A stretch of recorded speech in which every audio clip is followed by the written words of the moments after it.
Thank you very much for everyone for coming in. And my name is Jürgen Steinmetz. I'm joining you from beautiful Honolulu, Hawaii. It's a wonderful day here. Streets are still empty. Beaches are now open, luckily, but our stores are still closed. And we're all, as you can see in our apartments, enjoying different times and different ways of tourism. We don't have a lot of tourism in Hawaii, but a few, I think, are coming in and every day. I wanted to introduce, first of all, some of the guests here and also speakers. I want to introduce Dr. Taleb Rifai. Taleb, of course, you know, was the Secretary General for the United Nations World Tourism Organizations for 8 years. He's kind of our co-founder and patron in this organization. And he's joining us. We have Dr. Peter Tarlow, Head of Safer Tourism and also a co-founder of rebuilding.travel. We have Dr. Andrew Spencer. He is the Head of Tourism Product Development Company in Jamaica. Thank you, and he will be speaking also a little bit later. We have Dr. Walter Memzabi. He is the Head of the Safety and Security Committee of the African Tourism Board, and formerly he is known as one of the longest serving ministers of tourism in the world for Zimbabwe. We have Ibrahim Ayub. He is with the Tourism Investment Forum, joining us from Mauritius. We have Raed Habis. He's joining us from Saudi Arabia together with His Royal Highness Dr. Abdullah bin Nasser Al Saud. We should have Jan Larsen joining us from buzz.travel. And this is going to be our new platform where we can actually communicate very easily, and we will say a few words. Also, I wanted to recognize Cuthbert Nikubi, Chairman of the African Tourism Board. And just looking through everyone here, and hopefully we didn't scare too many away, I saw Minister Butt from Sierra Leone joining us. I don't see her right now, but I saw her name. We have Jean-Claude Baumgartner, who's the Special Ambassador for the World Travel and Tourism Council, who was in the waiting room. So hopefully some of you are coming back. And so we get everyone together. We had a full registration actually of 378 people, what is quite a record. We started with only 30 some 2 weeks ago. So I think we're on the move. We will continue our weekly meetings, but we're going to do them at different times. So we have this time really targeting North America and Europe, South America and this part of the world, and the next meeting in 1 week will be the other part of the world. We're going to be targeting Asia, Australia, but it doesn't mean if you want to get up early in the morning like Deepak from Nepal and our friend from India, please feel free to do this. We're not stopping you to attend any of our meetings. I also wanted to give you just some information before we officially get started. 039. We have, okay. Anyone who is online who has not registered with rebuilding.travel, I would suggest you do. That would actually put you in our queue, and we can then include you in discussions about all these things we're planning to discuss. We encourage you to communicate with us, give us your ideas about projects. We can then forward maybe to other people in this forum who can help to implement these projects and also discuss it with others so we can really make a difference here within this group. This is a grassroots organization. We don't really have a structured concept, even though it was an initiative by the International Coalition of Tourism Partners, inspired by the African Tourism Board, but we're not really officially anything right now. And so we're getting there with your help. And I'm going through my notes here real quick. We established, one important thing. We have now 461 people that registered on rebuilding.travel. And today we welcomed the country number 100. So we have exactly 100 countries online. Country 100 is a gentleman who's not here on this forum. I looked for him, but he joined us today from the Republic of Congo. So we have people joining us from literally every part of the world. It's really a global peace project. We even have the Minister of Tourism from Syria on our forum. And so it tells us the world is coming together in these crises. We established rebuilding.tourism.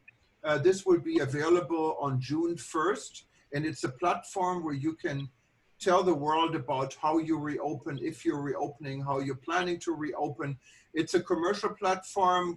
We charge, I think, about $100. We're trying to charge for this, what would help us to actually pay for the cost involved running this forum. So anyone who has any information, we encourage you to go to reopening.tourism.com. And we're going to get this live on June 1st. Talking about money, we are not publicly funded. We're not funded by anyone. It's really a grassroots effort. If the more funding we can collect from anyone, the better it is. So far, I think we collected $180, and thank you very much for everyone who contributed. But we probably, as time goes forward, we probably need a lot more to continue this, but we're doing our best. We have a sponsor link on our website. We're not it's not tax deductible. We're not a charity. We have a for-profit concept, so I just want to make this very clear. But we're far away from running a profit. But I just wanted to let you know this is a grassroots idea. Today, and I'm sorry for the delay because of the technical issues. What was my mistake? I should have been prepared for this. We have a really exciting announcement. What will be announced at the same time also by the Global Tourism Resilience and Crisis Management Center, by what is led by the Honorable Minister Bartlett from Jamaica. And we will be announcing the COVID Resilience Zone, CRZ, as our first project anyone can get into and be part of it.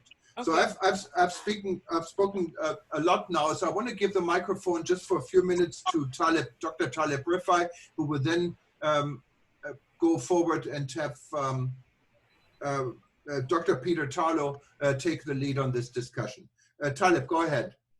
Thank you so much, Jürgen. Thank you, everybody, for being here with us. I want to spend a very special thanks and welcome to the Minister of Syria, Maali al-Wazir. Ahlan wa sahlan bik. You know, Syria is a very, very special country to me, personally, but it's an important country. I think it means a lot that we have them with us. Thank you so much for being with us. Now, we're here because we are following up on so many things that started in Africa. Africa Tourism Board has been very, very good and instrumental vehicle for us to get together. We're now getting out of Africa because everybody came out of Africa to start with. Let's all remember that. We all came out of East Africa as human beings. It's time to get back to our roots. Now, I think what we need to talk about here today is two things. One, the new directions of travel and tourism in this 21st century, in the second decade of the 21st century, 2020. And secondly, the concept of Corona Resilience Zone, CRZ. I think, Peter, with your permission, we decided to call it Resilience Zone. That would serve. Yes, it was my idea. Thank you so much. Thank you so much. Because first we call it Corona Free Zone, then we call it Corona Safe Zone. But I think the safest thing is to call it Corona Resilience Zone. The idea is to identify certain areas within any country, not the whole country. For example, in Jordan, we could say Aqaba, we could say the Dead Sea, or you could say, for example, the island of Malta altogether, the island of Mauritius, the island of Seychelles, whatever it is, or the Victoria Falls, Mozambique. That any geographic zone that is defined has a specific entry and a specific exit, we could control it. We could start now thinking of how to declare this Corona Resilience Zone. And I think we should call it Corona, because this is what it is. Some people were saying it's not good to call it Corona, but to scare people out. No, it's important to call it like that. I remember when we were in Colombia once, when we had our General Assembly in Colombia, Walter, if you remember, Colombia did this slogan that said, the only risk is wanting to stay. They did not avoid the word risk, because risk is there. It was a civil war over there, but they confronted it heads on. I think we should confront this thing heads on. We should do our best to make it a safe zone. Do our best. Can't guarantee anything to anybody. This is what I want to say now. And I leave it up to you now, Jürgen. I want to welcome everybody for being with us tonight. Thank you so much for being with us. Thank you. And thank you, Taleb. You've been really an inspiration in all of this. And it feels like you really never left UNWTO, and UNWTO outside UNWTO became a lot better movement with you leading so many different worthwhile activities from your home in beautiful Jordan. And thank you so much. I'd like to really give the microphone to my partner. I'm working with on Safer Tourism, what is now also part of the Travel News Group, Dr. Peter Tarlow. Good morning, good afternoon, good evening, good night, depending upon wherever you are.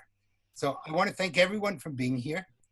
I also want to say that tomorrow we're going to be doing a very similar conference again in Spanish. So we're going bilingual. Today it will be in English. Tomorrow at the same time it will be done in Spanish. The tourism world is facing probably the biggest crisis we've ever known. It's the first time that I think many of us, at least for part of the last few months,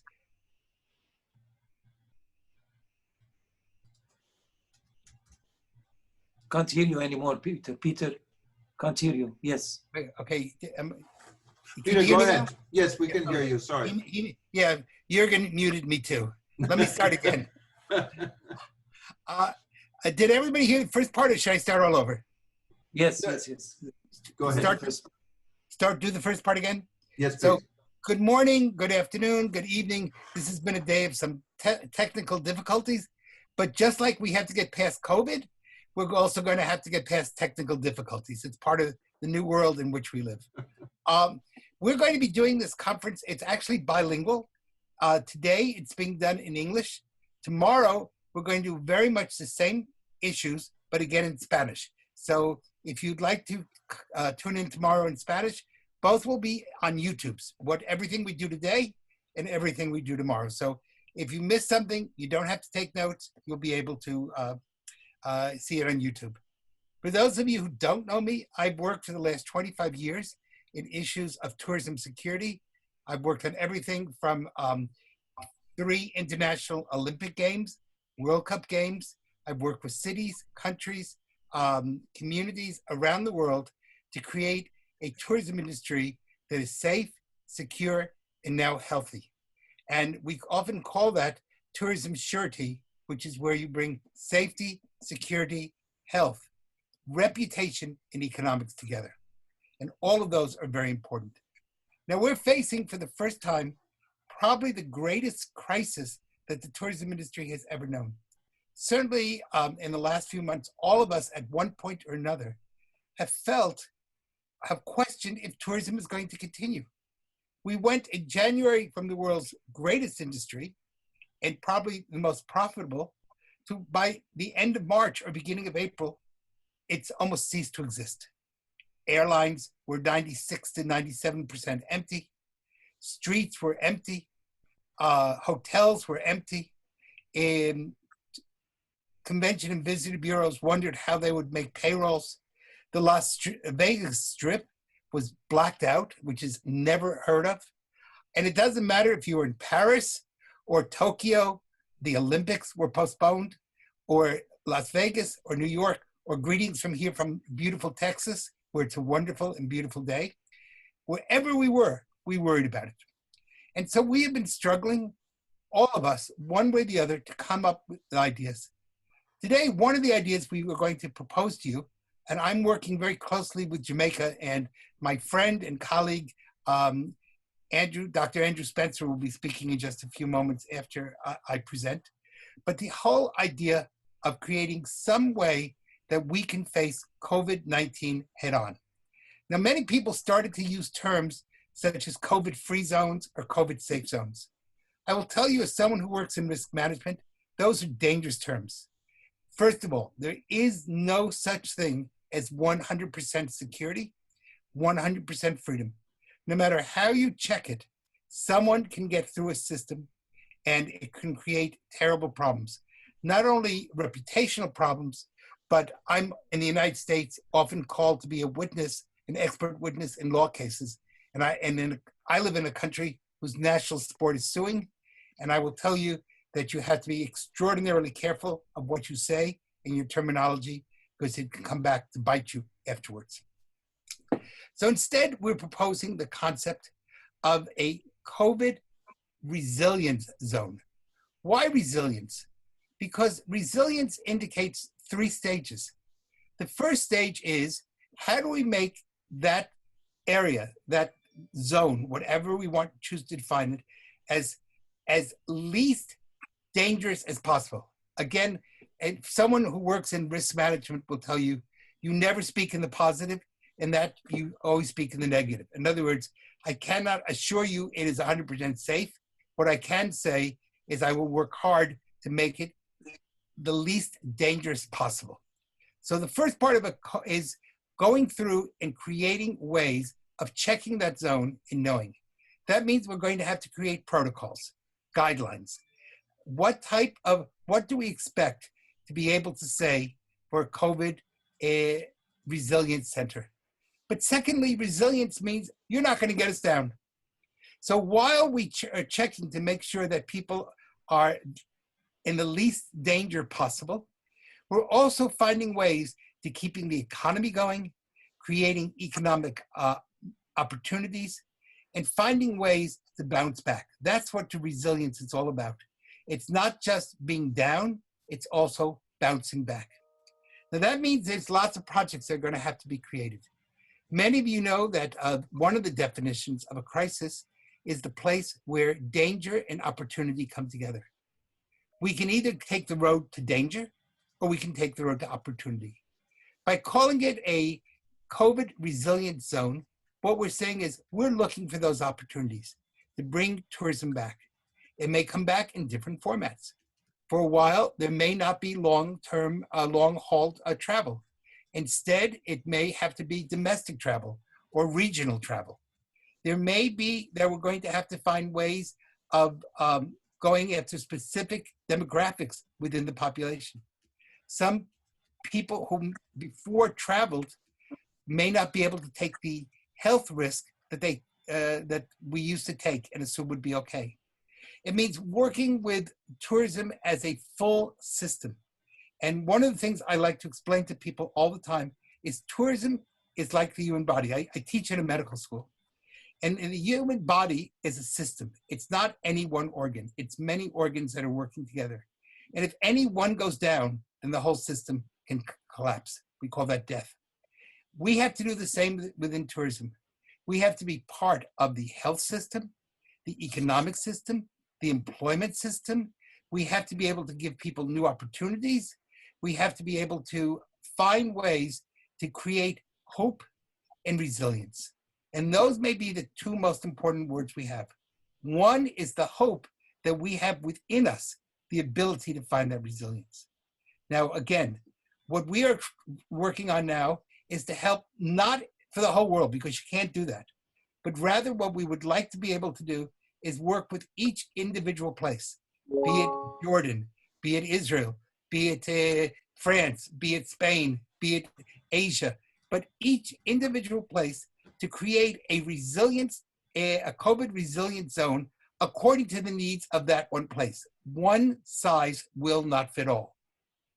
Different cultures, different languages, different ways that people operate are going to indicate that we're going to have to create a world in which we all have a general pattern, but then within that general pattern, we have to work on individuality. If we're all the same, tourism ceases to exist. Why travel? One of the key elements of tourism is the ability to be able to say, vive la différence, to see the difference between each of us and to celebrate that difference. And so it is in our diversity that we will be able to find our strength. And that's going to take a lot of work. It's going to mean that we're going to have to work with political powers, government powers, private industry, and each place will have to develop its own concept of what it means by resilience and where it wants to go. Some people in some places may not want to go back to mass tourism. They may want to find another form of tourism. Other places may pine for the time that they could go back to mass tourism. Will there be cruise tourism, large airline tourism? How will we get terminals to work, be those cruise terminals or airports, in a way that the visitor knows that he or she is in the least danger possible from the moment you leave your home until the moment you arrive back? And that means working with everyone in training. We're going to need to do lots of training from everyone from taxi cabs to police officers. We're going to have to teach people how to enforce the law and yet at the same time provide good customer service. Now that's going to take a lot of work. And that's going to mean that this will be a worldwide effort. On the other hand, if we're able to do that, then we're going to be able to create a new form of tourism, which will be bigger and better and more profitable in the years to come than even what it was prior to the onset of this crisis. So this is the beginning. It's going to be announced all over the world of a COVID resilient zones that are going to be looking at keeping the danger the least possible, but then showing the resilience to bounce back.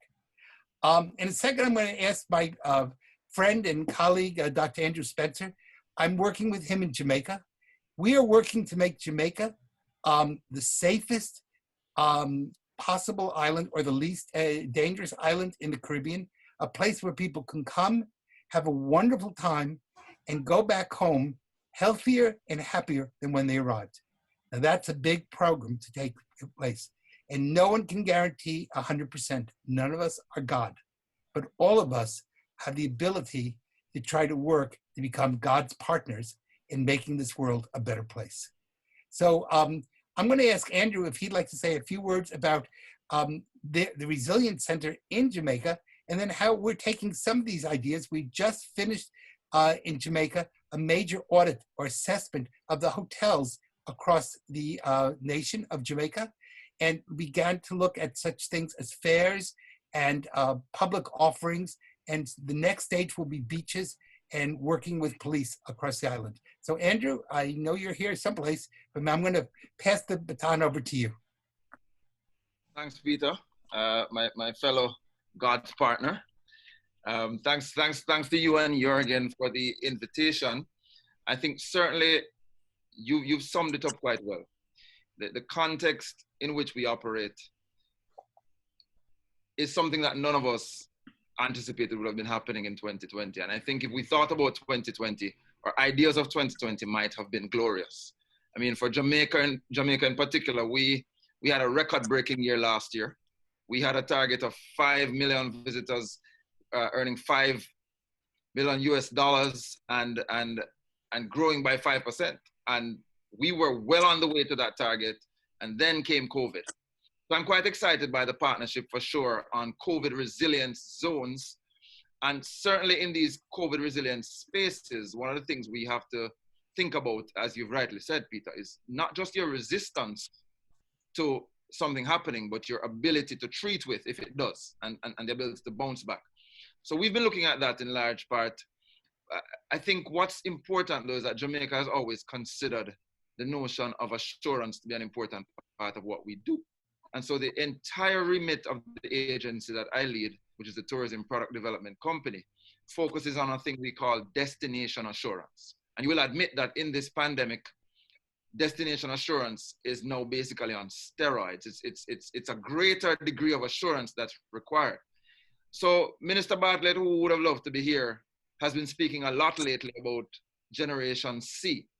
So, you know, we've been caught up a lot with Generation X, Y, and Z, and the notion of Generation C, which is the rest of the entire world affected by COVID, which is really a new demographic, but also driven by new psychographic permutations, is our understanding that there's a hypersensitivity now to health concerns. So when we spoke, Peter, in the past about destination assurance, and we defined it in Jamaica as safety, security, and seamlessness, we were very clear about each of those tenets. The notion of safety, security, and seamlessness now is so critical to any idea of rebuilding tourism that we're going to have to be so in tune with what's happening globally, but also in understanding what's happening in our main source markets. And so we've taken an approach through what we call our Global Tourism Resilience and Crisis Management Center, established by Minister Bartlett and co-chaired by Dr. Rafai, who is also on this call. And that center is intended to build the capacity and the ability of the tourism industry to respond in situations such as these. And that's an important thing. Tourism has to take the lead on what affects tourism. So in Jamaica, for example, we just ended a meeting with the Ministry of Health where tourism was taking the lead. Tourism recognized that there were some concerns, some nuances that would have affected tourism that the Ministry of Health might not have been aware of. And we took it upon ourselves to engage them for them to be a part of our process. And so our process really looks at 5 key steps. And it's this 5-step process. The first step is the development of robust protocols. We've spent a lot of time engaging all the members of our industry. We've looked at multiple groupings. We've engaged attractions, accommodations. We've engaged shopping. We've engaged the ground transportation. We've looked at water sports. We've looked at craft shops. We've looked at shopping centers. I could go on, but it's an exhaustive document. And the intention of this document is to make sure that we know what is going to create a safe space. So Peter speaks about the COVID resilient zones. Really, what does that mean to us? It means that you must be able to have the confidence to travel again with the notion that where you're going is just as safe as home, if not safer. And so that's the thinking. And while we can't prevent every single incident from happening, we have to be prepared to handle all the eventualities. So step 1 is the creation of robust protocols. The second thing is the training that Peter spoke about. We recognized from our agency at the TPDCO, a hardworking team of people who are about to engage in mass sensitization of all the areas of our society, not just tourism workers, because this is going to require behavior change throughout society. And that's what we're working on as the second step. The third step is what we call, we term it COVID security equipment, but everybody calls it PPEs. And I'm sure you're familiar with the expression PPEs. We're ramping that up. We're improving our resource capability in that area, and the Tourism Enhancement Fund is a key part of that in funding and helping entities to recognize their ability to equip themselves to operate in the new normal. The fourth step of that process for us is a very robust communication strategy that is going to drive both locally as well as internationally, where we are in the process of being able to receive visitors to our shores. But all of this would not have been possible if we didn't have the umbrella organization of the Global Tourism Resilience and Crisis Management Center, which we call the GTRCMT. It's a very long abbreviation, but it's going to, and I think this is one of the things we want to happen. Not only do we want to be thought leaders in what we're doing, but we want to lead in terms of action as well.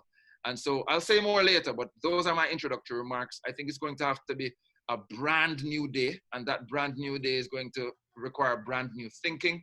It's going to require those who would normally like comfort zones to get out of those comfort zones and to start creating these COVID resilient zones. Over to you, Peter.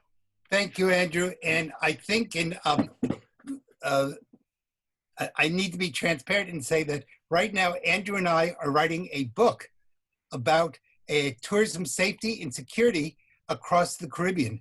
And we're working right now on a chapter dealing with the whole issue of how health and issues such as COVID will impact tourism throughout the Caribbean. Of course, many of you know that the Caribbean #1 industry is tourism, and it's its lifeline. And so, Andrew, I cannot tell you how proud I am to be associated with you and working to make Jamaica the wonderful tourism spot that it has been and will be in the future. Congratulations. You guys are doing a great job. I think, Jürgen, were there other people that we had? Yes. Yeah, thank you very much, Peter. Let me just get in here. We have a line here, and I know we're really running late because of the technical issues. So we're going to have a Q&A after the event, because I know some of you planned 1 hour, and realistically we cannot finish it in 1 hour. So if there are questions, we're going to stay a little bit longer if you want, but anyone who needs to go after the meeting is fine. Otherwise, you can ask questions at this time.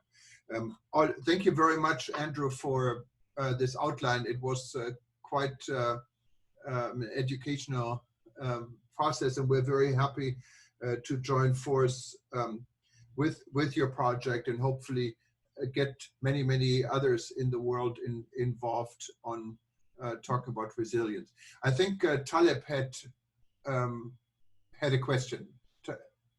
Thank you so much. Thank you.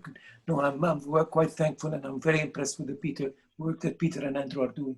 But I think we should not overlook one very important thing, is that what we need to look at now immediately is domestic and regional tourism first. Then we look at step 2. So I think we should not overlook the issue of domestic tourism, because domestic tourism is very important. I know that many people here do not believe that that's real tourism, but it is. Actually, I completely believe that the country that's not enjoyed by its people cannot and should not be enjoyed by anybody else. That's a matter of principle. So this is an opportunity for us to put things right again. Now I know that domestic tourism is not as good in balance of trade and in hard currency bringing in, but it keeps facilities open, it keeps jobs there. So we have to start with domestic tourism first. We have to have our people enjoy their own country first, and then the region around them, and then we go to the international part, which is connected to the Corona resilience zone. Thank you. Taleb, you're 100% right, especially in countries that are big enough to have domestic tourism. But that is part of the rebuilding. And if you remember, I said we're going to have to go in stages. It may be staycations, people first just in their own communities, then domestic tourism, regional tourism, and eventually we will be able to get, God willing, to international tourism.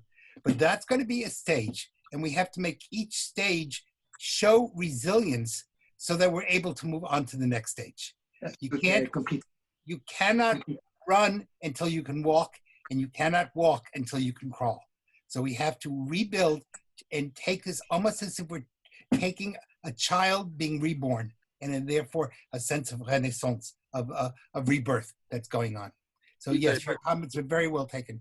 If I may jump in on that point, it's a very important point. In fact, I think Talib just wanted to, create a nice segue for me to say what my 5th point was in terms of our strategy. I did say it was 5.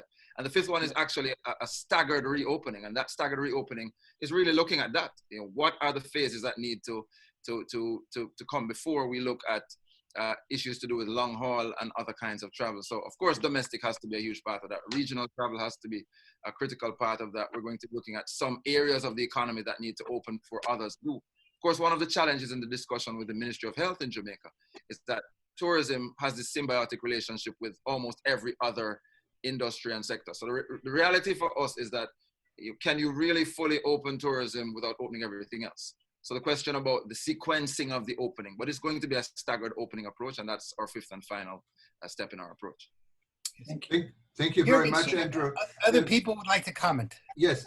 Well, before we do comment, can we just go on, because we have one more speaker, and we have 2 more people who are on the list for remarks. So perhaps we can just, if you hold your questions till after this, I think we can do a Q&A, if that's okay.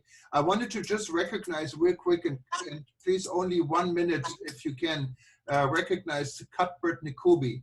He's the chairman of the African Tourism Board, and we all got inspired by the African Tourism Board and the Project Hope initiative, also what is being led by Dr. Taleb Rifai, and of course by Cuthbert as the chairman of the organization. Cuthbert, welcome. Cuthbert, thank you again. Thank you, colleagues. Okay, we can hear you. Oh, sorry. Thank you again. Once again, colleagues, as we always assemble ourselves, noble leaders on visionary societal goal, automated in channeling our energies and attention to this common goal as we unveil and endorsed the COVID resilience zone. May I once again applaud my colleague in crime, Yegen, for spearheading in his dedication in driving a change of hope, especially during this time, where our tourism industry and the economies of our nations have been so much impacted. Dr. Taleb, you have heeded the call to join the frontline soldiers. Our captains, you have refused to retire, while the industry you have built under your leadership has come to almost a standstill. Your leadership inspires all of us as we engage and emulate your dedication. And to my brother Walter, thank you, and thank you once again to avail yourself to serve our global community. May we learn from your humility and your spirit of unity as we learn to appreciate one another and by complementing our resolves. Thank you, and it's an honor to work with such noble-minded leaders. We are facing a very unprecedented period in our Earth's history where we need much creativity, as Peter has indicated, creating hope and resilience. Resilience is power behind any recovery methods towards creating a new form of tourism. So this needs a collective drive for each and every one of us to close rank and pull together. We really appreciate and we thank you so much. Thank you again. Thank you very much, Cuthbert. And I want to introduce a very special guest and a good friend of mine, Dr. Walter Memzebi. Walter was the Minister of Tourism, I think one of the longest serving ministers of tourism for his native country, Zimbabwe. He was also the foreign minister for Zimbabwe for a short time and now lives in South Africa. He's involved with the African Tourism Board and is leading the Safety Security Committee that was recently started. Welcome, Walter. Go ahead. Thank you, colleagues. You again, congratulations. I think the oversubscription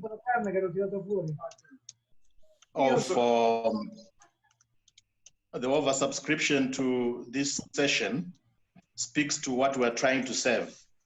A sector that is 12% of GDP, global GDP, just before COVID, 1.8 trillion United States dollars in exports, representing 8% of global exports, and closing at 1.58 billion in 2019 in arrivals, and it was forecast to grow to 1.8 billion arrivals by year 2030.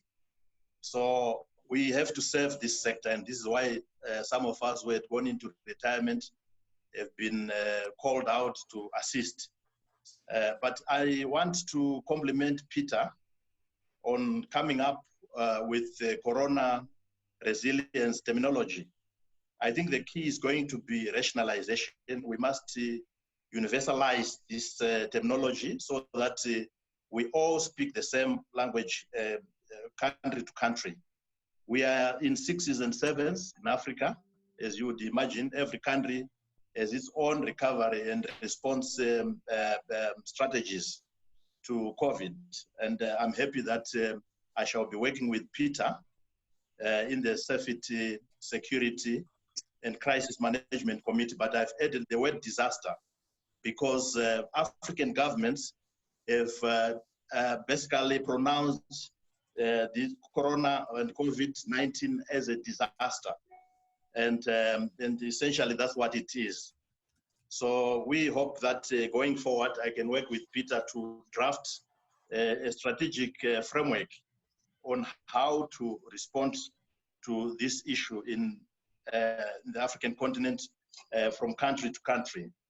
We are witnessing the reversal of our legacy. I think most of us who work with Taleb would agree that the sector grew from 25 million tourists in 1950 to the 1.58 billion that I have just mentioned in 2019 on the back of only one philosophy, travel facilitation.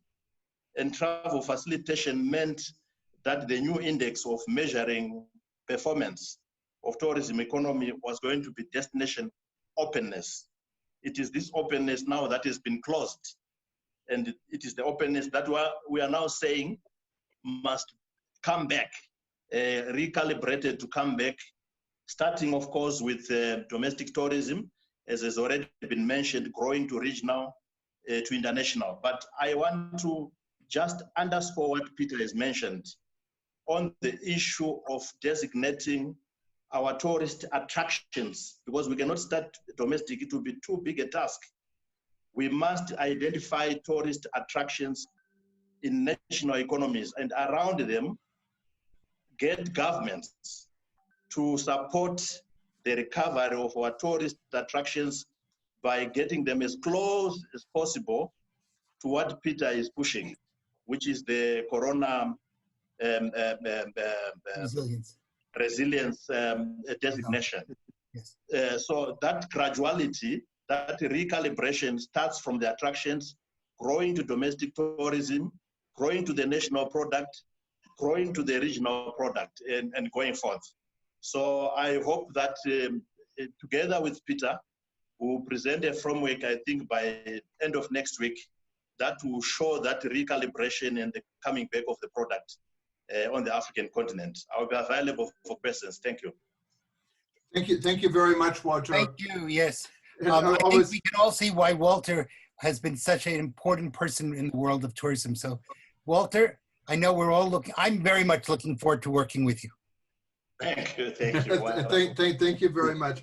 And just to speed through here, we have two very, very short introductions before we can go to Q&A.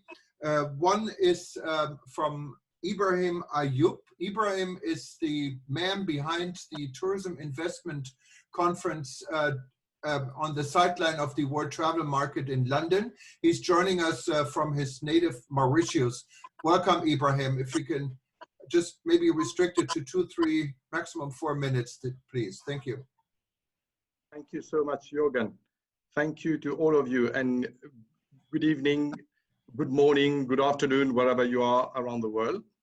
It's a pleasure to address you tonight. Well, I don't want to seem pessimistic here. I was sharing with Jürgen this morning. Definitely, I would like that travel again to start tomorrow. I mean, if we can. But unfortunately, this unprecedented situation has changed the world. Our work, our habits, the way we will have to adapt ourselves in the future, which is going to be called a new normal. What is social distancing, re-strategizing our business to survive, and able to cope within the next 6, 12, or 18 months that I'm seeing. The way I see this virus is not going to be eradicated within the next 6 months, unfortunately. It will be with us for at least the next 12 months or more, unless we have a cure or a vaccine, which will bring trust and confidence for people to travel again. Until then, I fear that if countries start to relax, I mean, like we are seeing in the coming days or in the coming weeks, we might be, it could lead us to a second wave, which could be a complete disaster to the world. I mean, I think we need to seriously start looking about how do we contain of not having a second wave. And I fear that if we relax a little bit too soon, we might re-edit a situation of 1918 Spanish flu. So that is one of the biggest fear. So then it is going to be a disaster and we will not be able to revive the tourism industry soon. What I think it could be a solution is to take more time to contain the spread of the virus, because like now you would see like Germany and South Korea are already started to announce about some kind of a second wave, right? And they're thinking about locking down again. So basically, I think we need to have a little bit more time to contain that virus. Of course, it's going to be disaster for our economy. It's already disaster. Some countries are not able to contain it. I want to give in 1 or 2 minutes, to give the example of Mauritius, my native country. I think Mauritius is one of the first African countries that has been able to contain and recover from the virus. We are, I think, 16 days without any new cases in Mauritius. I think this could be one of the examples that could be given to the world and containing and locking down, because Mauritius has, we are under a curfew up to the 1st of June, which a very draconian type of measures that have been put in place by the government. And I think they did a very good job by doing that. And they are putting a COVID bill. I don't know how many countries are coming up with a COVID bill with very strict measures of the relaxed after in progress between 10, 20, 30% of staff getting back to work. I mean, in a very controlled manner. So basically, I think this is, and Mauritius is not thinking of opening its airline or welcoming foreign tourists soon, because we want to be making sure, like you're saying, like a resilience zone, free zone, like we can welcome tourists again. So I believe we would need to think about it, give a very a good thought about it, before we start opening our country again. Thank you very much for your input. May I ask? We're trying to mute everyone who comes in. It looks like some people are unmuting what could be a problem. So if you're anyone who's not speaking, if you can just please mute yourself, that would probably make it easier for the rest of it.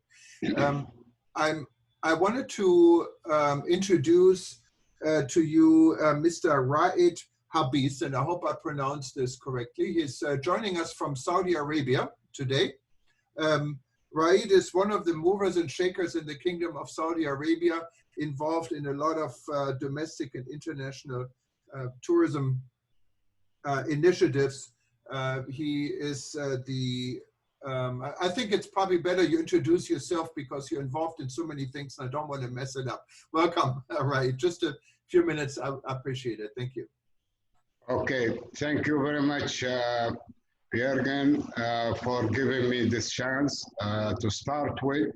I would like to say Bismillah ar-Rahman ar-Rahim wa assalamu alaikum wa rahmatullahi wa barakatuh, which is peace on all of you in this very spacious group. I really would like to thank you for this great initiative, Jürgen. It's really a great initiative. It comes in the right time. Also, I'd like to give a special thanks to Dr. Talib Rifai, the ex-president of UNWTO, and also to Dr. Peter and to His Excellency, the Minister from Jamaica, and all ministers and Excellency from around the globe. To start with, just briefly, I worked with IATA about 25 years ago.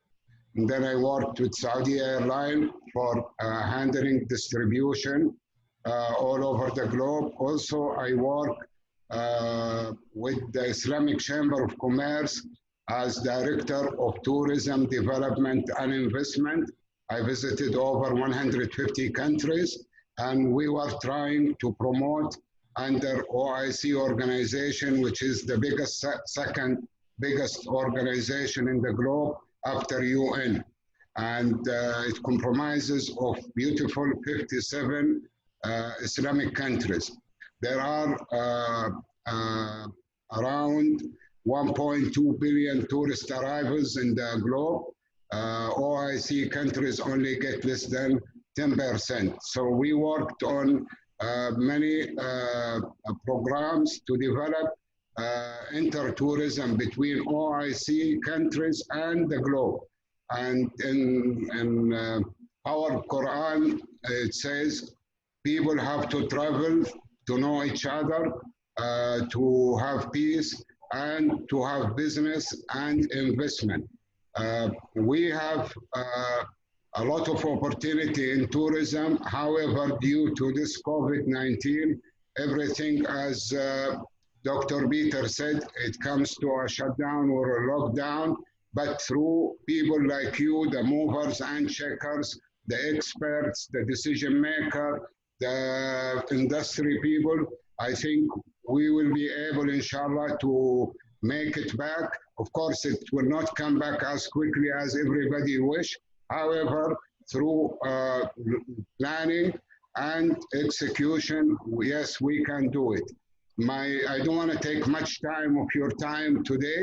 However, I would like only to propose today that we establish a framework.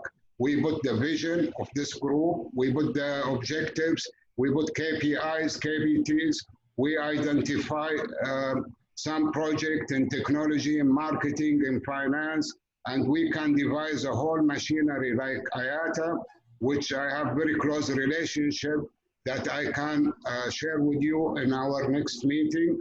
And thank you again for giving me this opportunity, and I'm looking forward to work together, especially what His Excellency from Jamaica and Dr.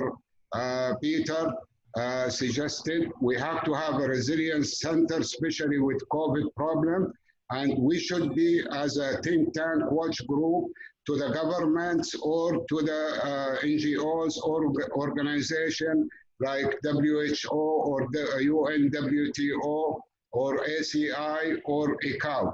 And I think you have a lot of experts in this group. So we have to just put the proper framework, and inshallah we can work from there. Thanks again, and thank you for the time for this meeting to introduce myself and my initiatives. Thank you very much, Raid. Much appreciated. And Raid, also to all of those of you who are still, I believe, celebrating Ramadan, may you have a blessed Ramadan and easy fast. Thank you, sir. Thank you. Thank you. We will have you on our Asia meeting next week, and can talk a little bit more on what you brought up. So we're looking forward speaking to you in more details. And before we get to Q&A, I wanted to remind everyone again, we are introducing, we already have it online, a online discussion forum, what is hosted by buzz.travel, complimentary. You can sign up from it from our website, rebuilding.travel. You see our Buzz discussion group, and we will send everyone a link also by email, so we can get this started, what probably would make it easier for everyone to talk. I just wanted to give 1 minute time to Jan Larsen. Jan is the CEO of Buzz.travel. He's from Finland, and he's joining us from Florida. He's the brain behind a new technical system, what is pretty much the Facebook and LinkedIn, or wants to become the Facebook of LinkedIn, of the travel and tourism industry. We're going to introduce Jan's system in more detail. So just a minute to say hello, Jan. Okay, hi everybody. Jürgen, nothing against the Finns, but I'm Danish. Oh, Danish, okay, sorry about that. It doesn't matter. Jürgen, should I show how it works, or should I just say hello, or you want to do it later? I think what we could do is maybe we have a lot of questions coming up. Let's do a complete session with you for 10 minutes or so at another event. I just wanted everyone to get familiar with it, because all you need to do, everyone on this forum, go to our website, click on the Buzz discussion group, and explode. You can put your own profile up. You can start chatting, not only with each other, you can get chatting with thousands of other people that already joined this forum, and we can keep it internal. And then maybe let me use 30 seconds, Jürgen. It's basically a communication tool for the travel industry, what we have created. We started 3.5 years ago. We have about 3,000 members at the moment. We went to the market 11 months ago. And we have discussed with Jürgen, it could be a useful means for your internal written communication. You're most welcome to sign up. A closed community, you will need to sign up. Jürgen will send you a link, and then in the next meeting, I would be happy to tell you a bit more what's about. One last point. We are in the midst of preparing a global travel fair, Kickstart Your Business, Kickstart Tourism, and you are most welcome, all of you, once you have joined the platform, to have a look at that. Yeah, I mean, we discussed actually a global trade show based on our group. So anyone can actually become an exhibitor in this trade show, contribute, maybe going on for a week. So we're working on it with Buzz. And I think this could be a wonderful way of having a different form of ITB just between us and show the world how resilient tourism is. So hopefully that will materialize. Jürgen, before we take questions and answers, I want to just speak for a second about the importance of our having real data-driven decisions and not necessarily what the media says. So there are 2 points I want to really emphasize. One, no vaccine is going to be a panacea. If we look at the flu vaccine, and COVID-19 is just like the flu, they're coronaviruses, the flu vaccine is never more than 40 to at the most 60% effective. That means in very simple terms, if you have a perfect flu vaccine, you have out of 100 people, 40 people, that vaccine did not work. So one, I think we need to be aware of the fact there will be no such thing as a panacea. Secondly, much of the media has tended to make people hysterical. And one of the things I advise people psychologically is stop watching. Because a lot of the stuff we're becoming so excited that we're just building one on the other. And thirdly, the flu has never gone away. The Spanish flu, which we have learned to live with, which was 100 times more dangerous than COVID and killed many, many more people. Of course, we have much better medicine today. It's still the same flu that we deal with each year. It's just a mutation. So one of the things we're going to have to be able to learn to deal with is there will not be a magic bullet. Instead, we're going to have to be able to create methodologies that allow us to live with COVID. In Texas, we have an infestation we call them fire ants. And for a while, we tried to eradicate the fire ants, and they couldn't be done. So you know what? We've now learned to live with fire ants. In the same way, we're going to have to learn to work with COVID and get tourism to have the resilience to go beyond it, because there will not be, no matter what we say, a magic bullet. The world will not work quite in that way. So with that, I think we should start taking questions and answers, because it's now 3:11 and our time is going very quickly. Yeah, and of course, we understand anyone who needs to leave the meeting. We would love for you to stay if this goes on, but we also really like to get some questions and answers in. And I know already I see people are raising your hand. Just click on the blue button, raise your hand.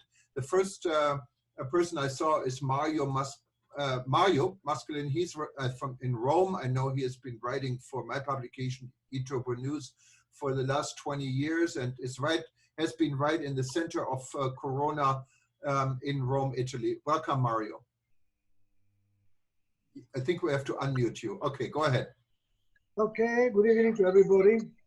I just wanted to give a piece of good news about Italy. Tonight, our president,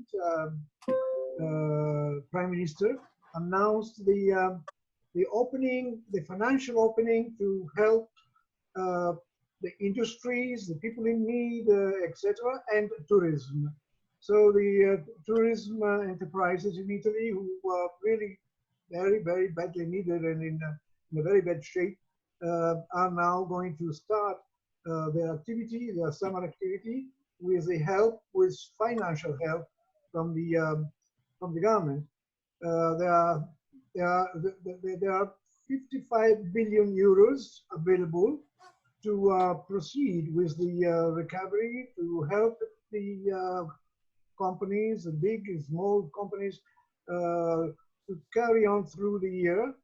And this will, of course, be the beginning of a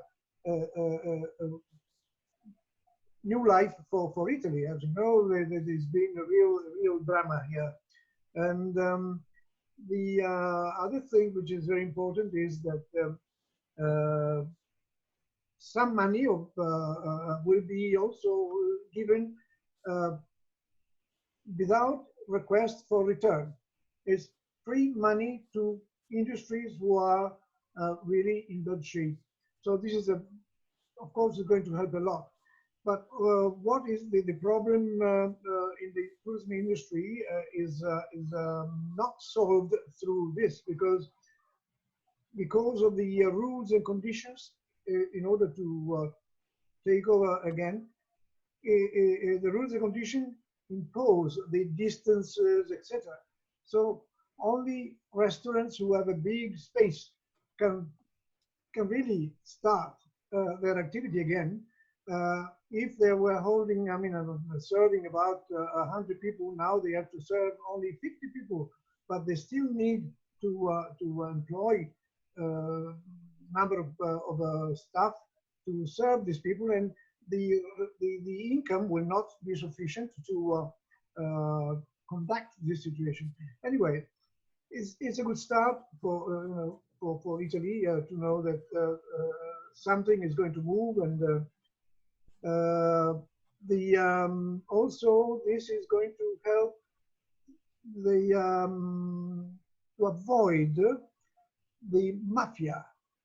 Sorry for saying this about my country, but a lot of these personalities, that's in brackets,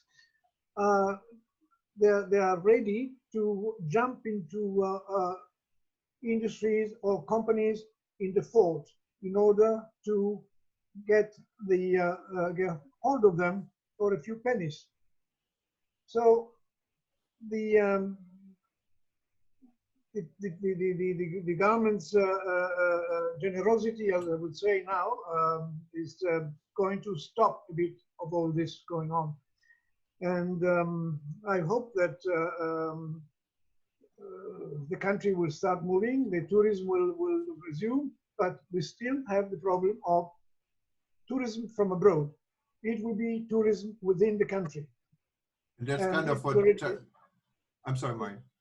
Yeah, this is, I mean, even if it is tourism within the country, the same strategy that I understand many other countries are adopting, missing the opportunity to have flights bringing in tourism from a country to another, but still tourism within the country will help the wheel moving, and looking forward for the 2021, the best for everybody.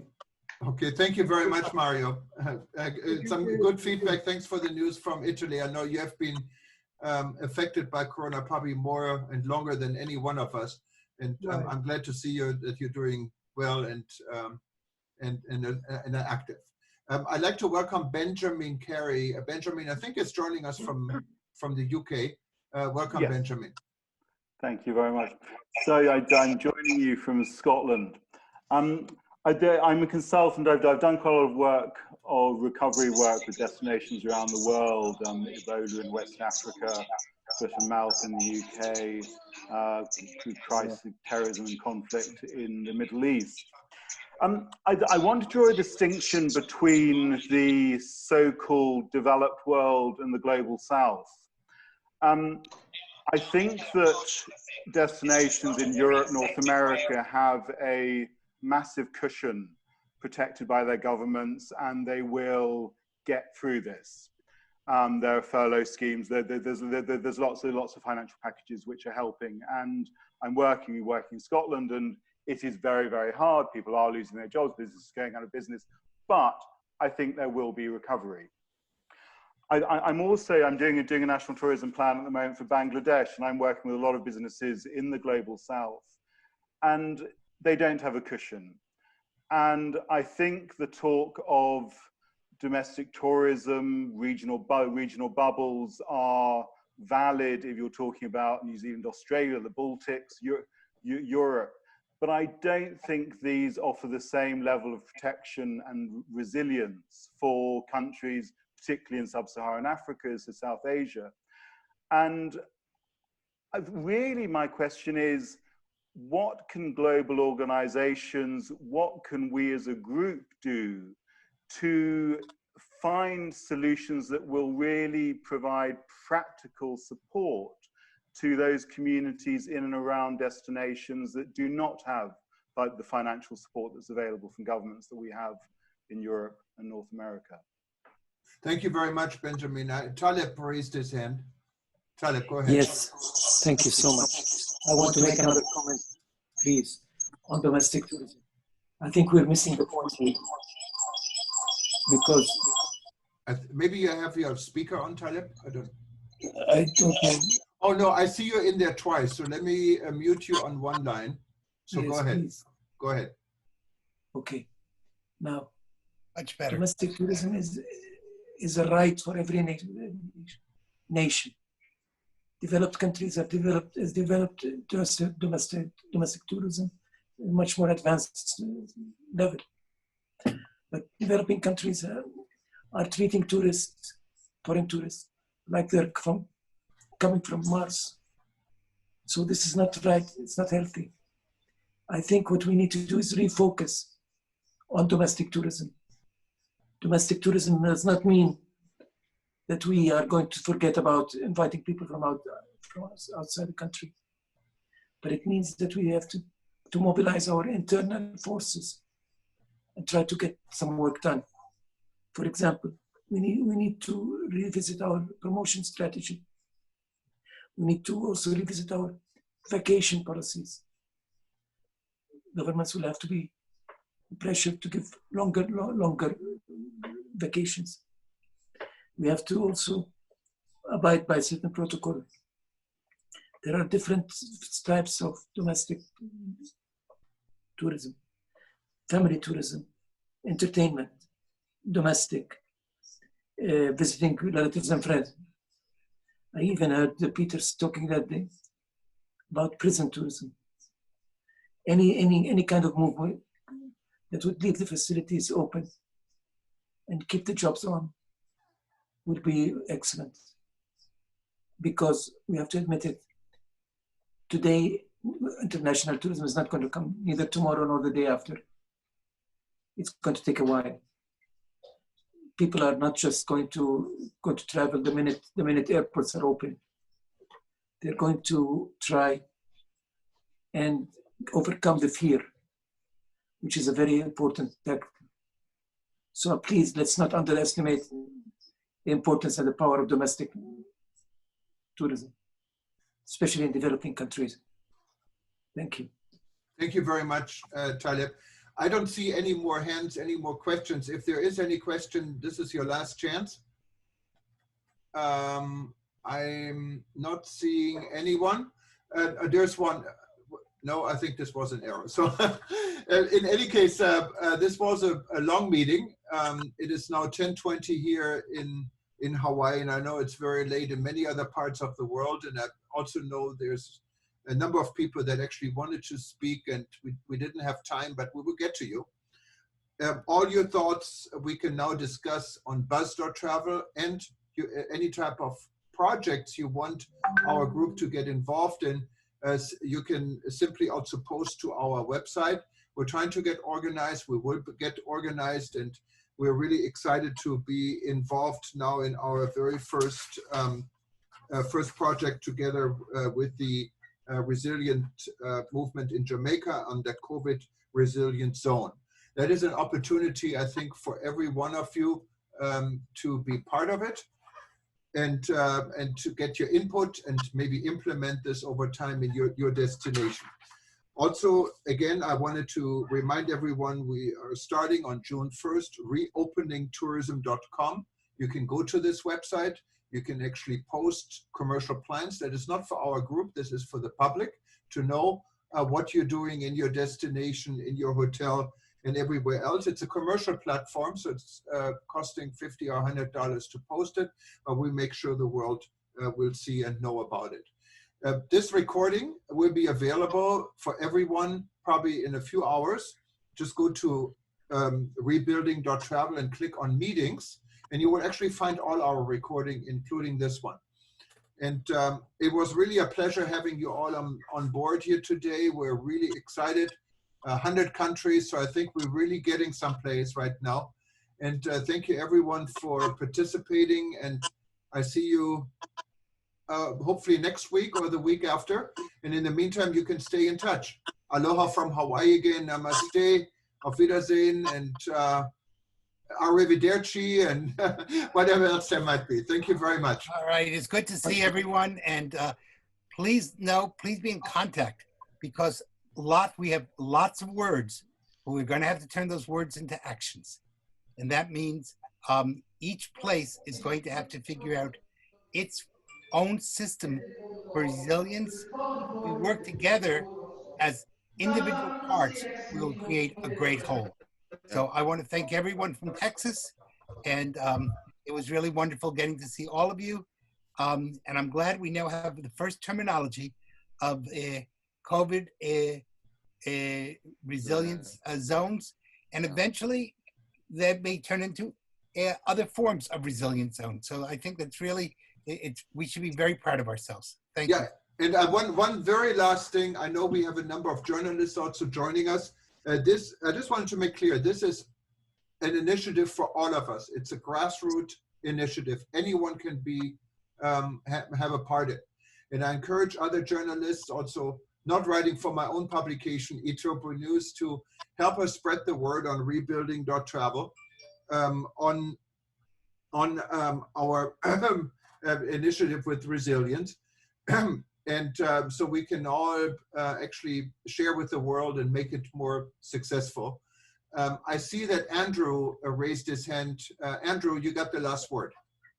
Thank you. Just one very quick observation I wanted to make.